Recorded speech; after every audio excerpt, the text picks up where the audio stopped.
మెదక్ జిల్లా కలెక్టరేట్ కార్యాలయంలో షెడ్యూల్ కులాల అభివృద్ధి శాఖ ఆధ్వర్యంలో నిర్వహించిన డాక్టర్ బాబు జగ్జీవన్ రామ్ 118వ జయంతి వేడుకల సందర్భంగా గ్రంథాలయ chairman Chilumula Suhasini Reddy, DRO Bhujanga Rao, SC సంక్షేమ అధికారి శశికళ, టీఎన్జీఓ అధ్యక్షులు నరేందర్, కార్యదర్శి రాజ్ కుమార్, వివిధ దళిత సంఘం, కుల సంఘాల నాయకులతో కలిసి బాబు జగ్జీవన్ రామ్ చిత్రపటానికి పూలమాల వేసి ఘనంగా నివాళులు అర్పించారు.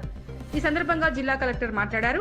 బాబు జగ్జీవన్ రామ్ స్వాతంత్ర సమరయోధుడిగా మాత్రమే కాకుండా స్వాతంత్ర్యం అనంతరం భారత నిర్మాణంలో అపూర్వమైన సేవలు అందించిన మహనీయుడని అన్నారు. ఆయన అత్యంత కాలం కేబినెట్ మంత్రిగా కొనసాగిన ఘనత గల నేత మాత్రమే కాకుండా భారత మాజీ ఉప ప్రధాన మంత్రిగా, కార్మిక శాఖ మంత్రిగా, వ్యవసాయ మంత్రిగా, రక్షణ మంత్రిగా వివిధ కీలక బాధ్యతలు నిర్వహించారని తెలిపారు. వ్యవసాయ మంత్రిగా పనిచేసి గ్రీన్ రివల్యూషన్ సమర్థవంతంగా అమలు చేసి దేశాన్ని ఆహార ధాన్యాల పరంగా స్వయం వృద్ధిగా మార్చిన వారని పేర్కొన్నారు. రక్షణ మంత్రిగా ఇండో-పాక్ మధ్య యుద్ధ సమయంలో భారతదేశానికి విజయాన్ని సాధిపెట్టడంలో ఆయన నాయకత్వం విశేషమని, సమాజానికి దిశానిర్దేశం నిలిచాయని అన్నారు.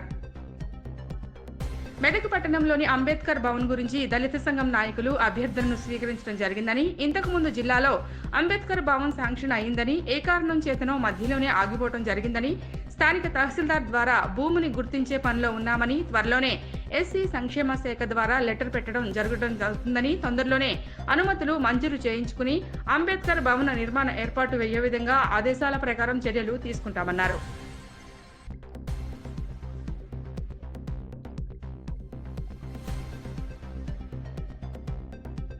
ఉన్న విద్యార్థులంతా కూడా మనం స్ఫూర్తి తీసుకోవాల్సిన అవసరం నేను లాస్ట్ టైం కూడా చెప్తున్నాను.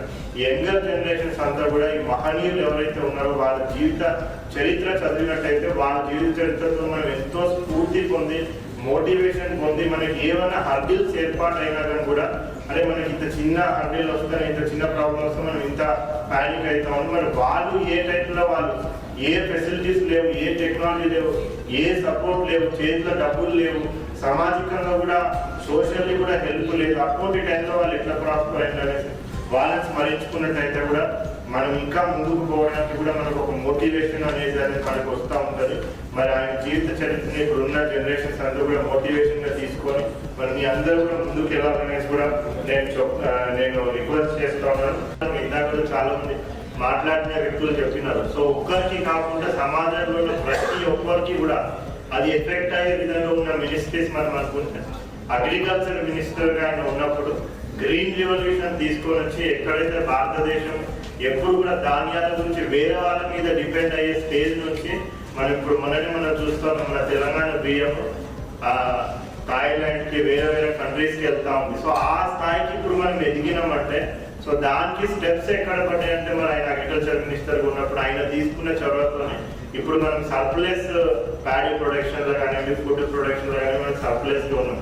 అదే విధంగా ఇప్పుడు మన సెక్యూరిటీ విషయంకి వచ్చినట్టయితే బంగ్లాదేశ్ ఒక కంట్రీని ఎస్టాబ్లిష్ చేయడానికి మరి ఆయన తీసుకున్న చొరవ, అప్పుడున్న డిఫెన్స్ మినిస్టర్ గా ఆయన తీసుకున్న చొరవతో బంగ్లాదేశ్ లిబరేషన్ అయ్యి బంగ్లాదేశ్ కొత్త దేశంగా ఏర్పడడానికి ఆయన తీసుకున్న చొరవ అనేది కూడా మనం ఈ రెండు విషయాలు ఆయన గురించి మనం గొప్పగా చెప్పుకునే విషయాలు ఆయన మొత్తం కూడా ఆయన యాజ్ ఏ మినిస్టర్ గా చేసిన సక్సెస్ఫుల్ గురించి అది చెప్పుకుంటాం.